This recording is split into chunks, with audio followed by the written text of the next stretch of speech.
C'était une bombe à retardement. Le Rwanda en a fait une force. Le gaz du lac Kivu menaçait d'asphyxier les riverains. Il sert maintenant à produire de l'électricité. C'est une première mondiale. Regardez.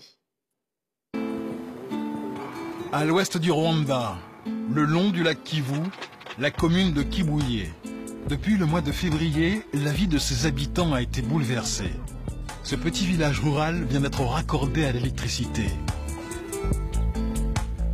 Evelyne habite ici depuis 3 ans avec sa famille. Et pour elle, c'est une petite révolution.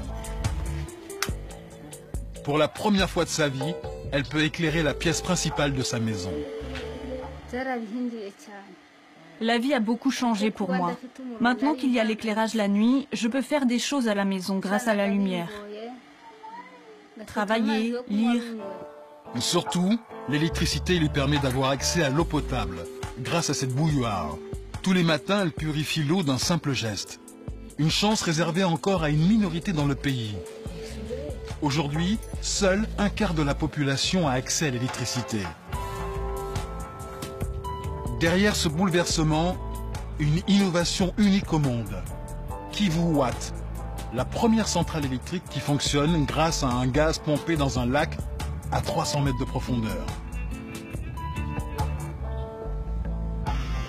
À une dizaine de kilomètres de la côte, au milieu du lac Kivu, cette station de pompage extrait du méthane. Ok, on continue jusqu'à atteindre le remplissage total de la cuve. Et demain, on lance l'envoi. Bien reçu.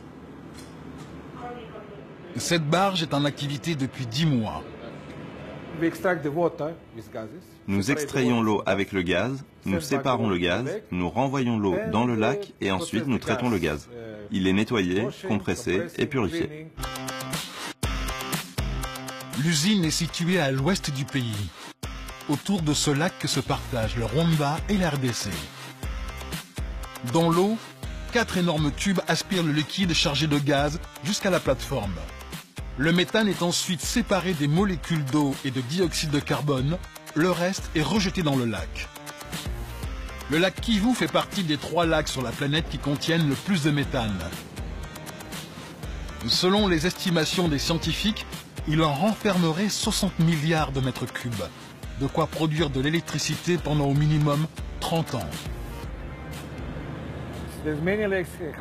Il y a beaucoup de lacs qui contiennent du méthane dans le monde, mais ils ne sont pas stables et ils n'ont pas la même structure. Ce lac est unique car son taux de concentration est très élevé. C'est pour cela qu'on peut l'extraire. Pour arriver à l'exploiter, il a fallu 7 ans de recherche, grâce à un travail de spécialistes rwandais, congolais et américains. Alors, les ingénieurs ne sont pas prêts à en divulguer le secret. Ce n'est pas facile de séparer le gaz dans les bonnes proportions.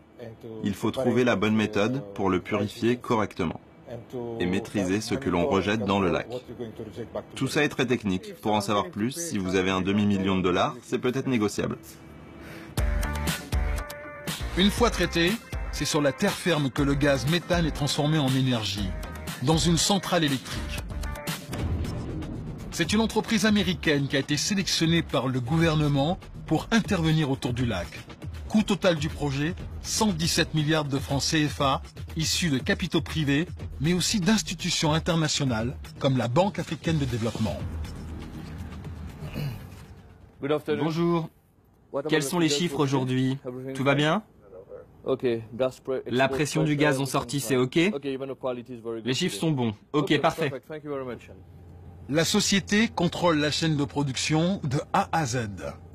La différence ici, c'est quoi? C'est que, à la fois, on est en train d'extraire le gaz est envoyé directement vers la centrale, ici, et la centrale consomme le gaz pour envoyer directement l'électricité vers le réseau.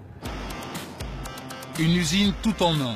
3 moteurs fournissent 26 MW d'électricité. Presque un quart de la production du Rwanda. Et ce n'est pas le seul intérêt pour le pays, car ce type de lac gazeux peut devenir mortel pour les riverains. Au Cameroun, il y avait un lac similaire qui, normalement, quand ce type de gaz commence à avoir des concentrations démesurées, comme on appelle la saturation démesurée, et là ça devient très dangereux. Kivuwatt est en train de produire l'électricité et en même temps de diminuer ce risque d'avoir des concentrations démesurées de gaz.